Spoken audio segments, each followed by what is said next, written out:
Canal Além da Religião, conectando a razão, a lógica e a coerência. A maioria das pessoas já sabem que muitos dos milagres de Jesus Cristo são baseados em outros deuses mitológicos. Como, por exemplo, a transformação da água em vinho. Isso foi feito por Dionísio muitos séculos antes. E ao andar sobre as águas, Jesus estaria imitando o deus Órion, filho de Poseidon.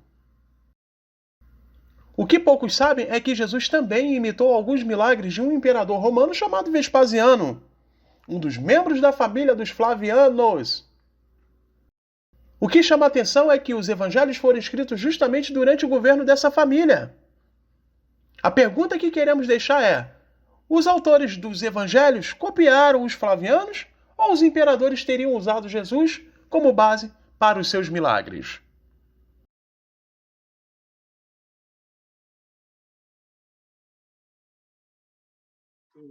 É muito interessante aqui os milagres que o Vespasiano fez. Essas passagens aqui, esses milagres, tá, vocês vão encontrar em 3 livros. O Suetônio, que escreveu a vida dos 12 Césares, vai encontrar em histórias de Tácito, e no século III, um cara chamado Cassius Dio. Tá? Então, veja a conexão que você tem com os milagres. Então, você tem o JC com Vespasiano. Então, o JC era Deus. Vespasiano também era Deus. JC curou cegos cuspindo nos olhos. Vespasiano também curou cegos cuspindo nos olhos. O JC ele curou pessoas com mãos atrofiadas. O Vespasiano também curou mãos atrofiadas. O JC ele curou pessoas paralíticas. O Vespasiano também curou pessoas paralíticas. Até aí você tem, são praticamente a mesma coisa. Tá? Aí você tem outras duas aqui, que elas não são muito parecidas, mas o elemento principal delas é o mesmo. Então você tem o JC transformando água em vinho, uma festa, e Vespasiano, por outro lado, ele fez um barril de vinho transbordar e encher a rua. Então, ou seja, imagina o Vespasiano numa festa, não ia faltar vinho. Tá? Nesse sentido, ele foi melhor que JC. Que o JC acabou o vinho ali, e imagina se o JC sai, vai para o banheiro e o pessoal fica sem vinho. O Vespasiano não, ele transbordou e encheu as ruas. Ou seja, não parava de sair vinho. Então, você tem o vinho aí é o elemento principal. Né? O milagre aqui é diferente, mas o elemento principal é o vinho. Né? E aí você tem o JC ele andando sobre as águas. E o Vespasiano ele fez o rio Nilo aumentar de volume. Então, imagina uma seca, que a gente está agora, e o cara consegue fazer o rio aumentar. É lógico que esses milagres de Vespasiano também são tudo mentira. Né? Eles foram inventados justamente por esses autores e eles pegaram, o que eles fizeram? Eles pegaram justamente esses mesmos milagres e colocaram nos evangelhos. Né? E aí a gente volta para aquele assunto. Você tem que prestar atenção quando os evangelhos foram escritos e não quando a história acontece, porque alguém vai dizer, mas o JC viveu no ano 30, você está falando aí de um milagre dos anos 70. Sim, exatamente. No ano 70 que foram escritos os milagres, então você tem que ter esse pensamento. Né? Para mostrar aqui aquela conexão que a gente tinha colocado lá, que são o Tito Flávio ele cumprindo as profecias.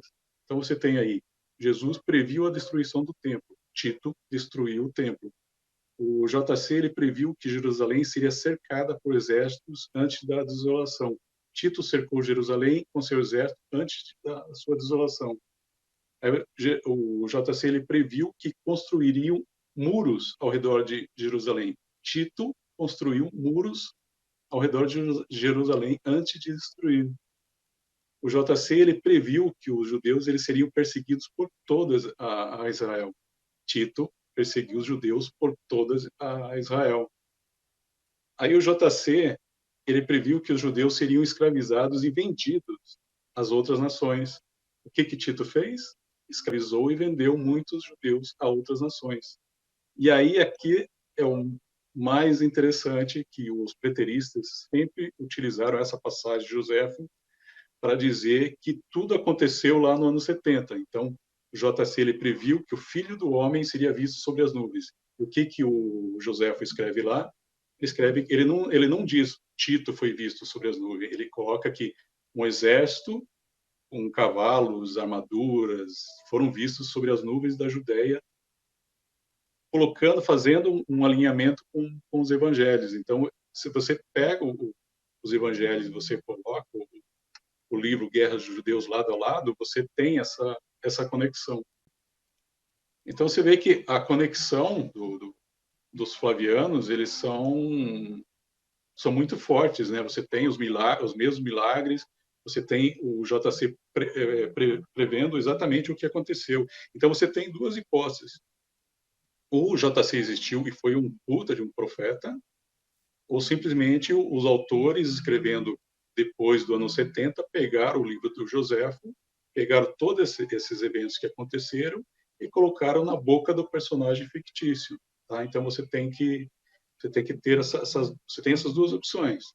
Né? Então você tem uma opção baseada na fé, né? Você quer acreditar que aquele personagem existiu e realmente fez as profecias, ou você tem que partir para a lógica, né? Você pensar que o autor está utilizando esses elementos que ele já tem em mão, ele está ali com o livro de Joséfo, então os evangelhos e Guerra dos Judeus foram escritos praticamente na mesma época, né?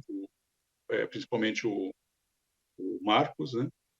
E eles fazem essa interpolação, então eles pegam algumas passagens de Guerra dos Judeus e colocam lá. E as próprias, você tem muitas as parábolas, né, que o Alexandre estava comentando sobre o rei. Você sempre tem o rei e você tem o filho do rei, né? O filho do rei ia se casar, aí convidou os servos, né? Os servos seriam os judeus.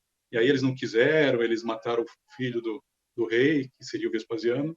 E aí Vespasiano queima toda a cidade e mata tudo exatamente como descrito no Guerra dos Judeus.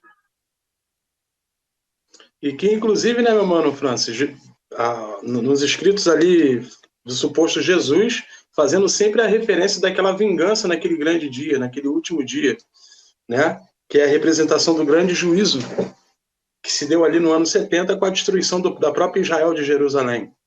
E uma outra adendo que eu quero dar é o seguinte, pô, o JC curou dentro da escatologia futurista, dentro do futurismo, ressuscitou mortos, curou pra caramba, transformou água em vinho, e daqui a pouco me chega Francis e Scania, pegadinha do malandro.